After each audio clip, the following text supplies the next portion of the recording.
This is the start of the fried egg sandwich. You can see the consistency of the egg is slowly getting more solid as I cook it. And this is making a lovely spiral pattern. I love the eggs. Now I must grab the spatula. I must take the spatula and I must do the egg. In a minute, it is still too milky for me to do this.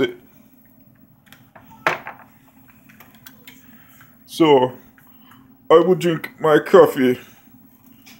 There you go. A mousse.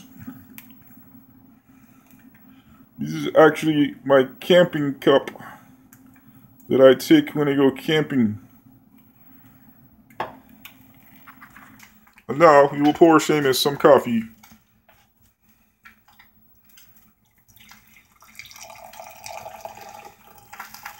It is so good. It's best from a French press. That's what you should say. And now, if we look at the egg, it is fried.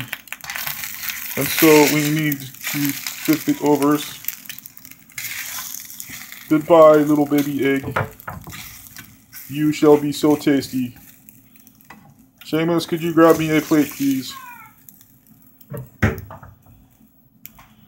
We'll put this egg on top of here for my fried egg sandwich.